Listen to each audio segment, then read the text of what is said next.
ஓசேயா அதிகாரம் 6. இஸ்ரவேலரின் போலி மனமாற்றம். வாருங்கள், ஆண்டவரிடம் நாம் திரும்புவோம். நம்மை காயப்படுத்தியவர் அவரே.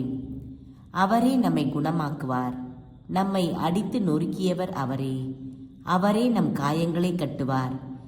2 நாள்களுக்கு பிறகு நமக்கு புத்துயிர் அளிப்பார். 3ஆம் நாளில் நம்மை எழுப்பி விடுவார். அப்பொழுது நாம் அவர் முன்னிலையில் வாழ்ந்திடுவோம். நாம் அறிவடைவோமாக. ஆண்டவரை பற்றி அறிய முனைந்திடுவோமாக. அவருடைய புறப்பாடு புலரும் பொழுது போல் திண்ணமானது. மழை போலவும் நிலத்தை நனைக்கும் இளவேநீர் கால மாறி போலவும் அவர் நம்மிடம் வருவார் என்கிறார்கள். எப்ராயிமே, உன்னை நான் என்ன செய்வேன்? யூதாவே, உன்னை நான் என்ன செய்வேன்? உங்கள் அன்பு காலை நேர மேகம் போலவும் கதிரவனை கண்ட பனி போலவும் மறைந்து போகிறதே. அதனால்தான் நான் இறைவாக்கினர் வழியாக அவர்களை வெட்டி வீழ்த்தினேன். என் வாய்மொழிகளில் அவர்களை கொன்றுவிட்டேன். எனது தண்டனை தீர்ப்பு ஒளி போல வெளிப்படுகின்றது.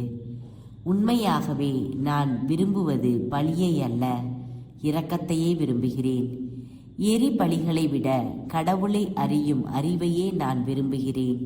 அவர்களோ ஆதாம் என்ற இடத்தில் உடன்படிக்கையை மீறினார்கள். அங்கே எனக்கு நம்பிக்கை துரோகம் செய்தார்கள். கிளையாது கொடியோர் நிறைந்த நகர், அதில் இரத்தக்கரை படிந்துள்ளது. கொள்ளையர் கூட்டம் வழிப்போக்கருக்காக காத்திருப்பது போல் குருக்களின் கூட்டம் செக்கேமுக்கு போகிற வழியில் காத்திருந்து கொலை செய்கின்றது. கொடுமையென்றோ அவர்கள் செய்வது? இஸ்ரவேல் குடும்பத்தாரிடம் மிக கொடிய செயலொன்றை நான் கண்டேன். அங்கே எப்ராயிமின் வேசித்தனம் இருந்தது. இஸ்ரவேல் தீட்டுப்பட்டிருந்தது. யூதாவே, உனக்கும் அறுவடை காலம் ஒன்று குறிக்கப்பட்டிருக்கின்றது. நான் என் மக்களை நன்னிலைக்கு திரும்ப கொணரும்போது